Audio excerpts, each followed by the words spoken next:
Hello friends, welcome to my channel. इस video में मैं बात करने वाला हूँ सीबीएसई के लेटेस्ट सर्कुलर के बारे में, जो कि अपलोड किया गया था ऑन द 1 सितंबर 2025, जिसका सब्जेक्ट रहने वाला है streamlining the process of corrections in the demographic details.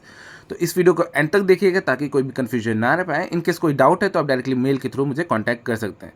तो सबसे पहले हम अपना सर्कुलर ओपन कर लेते हैं। तो सबसे पहले हम बात कर लेते हैं कि यह सर्कुलर क्यों जारी किया गया है। तो यह सर्कुलर सीबीएसई ने सभी स्कूल्स को भेजा है ताकि क्लास 10th और 12th के स्टूडेंट्स की मार्कशीट और सर्टिफिकेट पे नाम, date of birth and mother father name जैसी जानकारियां एकदम सही हों। और सीबीएसई का कहना है कि रिजल्ट आने के बाद कई स्टूडेंट्स अपनी जानकारी को ठीक करवाने के लिए एप्लीकेशंस देते रहते हैं, जिसकी वजह से काम में बहुत देरी होती है। ठीक है, सीबीएसई जानकारी को सही रखने के लिए क्या करता है, तो सीबीएसई बताता है कि वह पहले से ही कई तरीके अपनाते हैं ताकि जानकारियाँ शुरू से ही सही रहें। फॉर एग्जाम्पल, आप कुछ पॉइंट्स मेंशन है उसके बारे में बताता हूँ। स्कूलों को कहा गया है कि वे अपने एडमिशन फॉर्म और रजिस्टर में स्टूडेंट्स की जानकारियाँ सही भरें।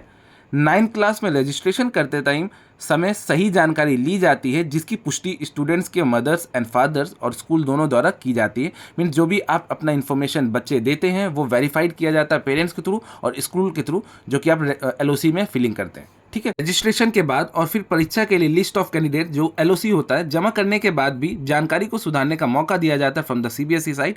तो आपको सुधार का मौका तब भी मिलता है। एडमिट कार्ड मिलने पर स्टूडेंट, उनके मदर फादर और प्रिंसिपल तीनों को यह लिखकर देना होता है कि एडमिट कार्ड पर दी गई जानकारी सही है। जिसलिए आप देखते होंगे कि नीचे डिक्लेरेशन में पेरेंट्स के भी सिग्नेचर होते हैं और प्रिंसिपल के भी सिग्नेचर होते हैं। देन बात करते हैं पासिंग डॉक्यूमेंट। रिजल्ट आने के बाद भी पास होने वाले डॉक्यूमेंट्स पर जानकारी की पुष्टि स्टूडेंट, उनके मदर फादर और प्रिंसिपल के द्वारा करवाई जाती है। आपने ध्यान दिया होगा कि जो स्टूडेंट्स की मार्कशीट आती हैं उसके बैक साइड पे प्रिंसिपल के सिग्नेचर होते हैं और पेरेंट्स के भी सिग्नेचर होते हैं। उसमें कुछ डिक्लेरेशंस लिखा होता है, कभी ध्यान दीजिएगा, उसको पढ़ के देखिएगा। एट द लास्ट सीबीएसई का कहना है कि वो स्टूडेंट्स को सही जानकारी देने के लिए लगभग 20 मौके देते हैं, मीन 20 चांसेस देते हैं। उसके बाद भी कुछ ना कुछ प्रॉब्लम्स निकल ही आती हैं। सीबीएसई ने इस सर्कुलर के माध्यम से बताया कि इतने प्रयासों के बावजूद सीबीएसई को जानकारी ठीक करवाने के लिए बहुत सारे इनकम्प्लीट रिक्वेस्ट मिल रहे हैं, जैसे कि school are sending incomplete request to the CBSE for making correction in demographic details, पहले पॉइंट में। दूसरे पॉइंट में आप देख पा रहे होंगे supporting documents from all previous school where student has study earlier are not provided with the request. Third point में आप देख रहे होंगे documents which are not visible are sent with the request. There are many cuttings on the documents. One CBSE is making request to supply the document, no reply is sent by the schools and many more. Means school incomplete request भेजते रहते हैं। ठीक है, student के पिछले schools के जो जरूरी डॉक्यूमेंट्स होते हैं वो पूरे नहीं भेजते हैं। जो डॉक्यूमेंट्स भेजे जाते हैं वे साफ नहीं होते, उन पर कटिंग्स बहुत होती है। कुछ स्टूडेंट्स स्कूल के बजाय डायरेक्टली सीबीएसई को अनुरोध भेजते हैं, यानी कि डायरेक्टली सीबीएसई को अप्रोच करते हैं या कानूनी नोटिस भेजते हैं। तो अब स्कूलों को क्या निर्देश दिए गए हैं, मीन्स क्या इंस्ट्रक्शन सीबीएसई की तरफ से मिले हैं, इन प्रॉब्लम्स को रोकने के लिए सीबीएसई ने स्कूल्स को कुछ इंस्ट्रक्शन दिए हैं। जैसे कि स्कूल के सभी रिकॉर्ड्स में स्टूडेंट की जानकारी 100% सही होनी चाहिए। ठीक है, पॉइंट नंबर 2, रजिस्ट्रेशन और एलओसी जमा करने के दौरान सीबीएसई के इंस्ट्रक्शन का सख्त पालन करना चाहिए।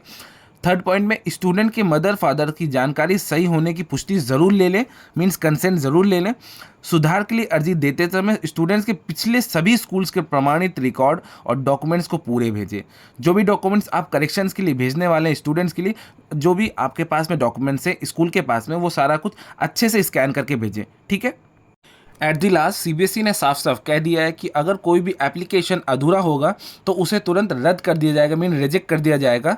इसलिए स्कूलों को सलाह दी गई है कि वे स्टूडेंट को सही रास्ता दिखाएं और उनकी जो भी एप्लीकेशन है वो स्कूल के जरिए ही ठीक करने के लिए भिजवाई जाएं, ना कि बच्चे डायरेक्टली अप्रोच करें ऑन द सीबीएसई वेबसाइट या सीबीएसई ऑफिशियल्स के पास में डायरेक्टली ऑफिस में जाएँ वो। क्योंकि कई बार देखा गया है कि students are sending request directly to the CBSE, students are sending request to legal notices, student are approaching to the honourable courts, जिसकी वजह से सीबीएसई का प्रोसेस बहुत ढीला हो जाता है, डिले होना चालू हो जाता है। इसलिए सीबीएसई ने इस सर्कुलर के माध्यम से क्लैरिफाई किया है कि स्कूल्स गाइड करें स्टूडेंट्स को कि वो एक प्रॉपर रूट अपनाएं, जिसके थ्रू स्कूल से सारा कुछ प्रोसेस होगा, डायरेक्टली सीबीएसई को अप्रोच ना करें।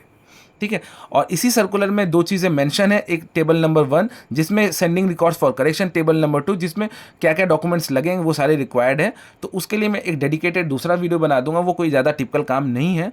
तो इस सर्कुलर के सिर्फ इतना ही था। अगर आपको वीडियो अच्छी लगी हो, एक्सप्लेनेशन ठीक लगा हो, तो please like and subscribe to my channel. मिलते हैं नेक्स्ट वीडियो में। Thanks for watching.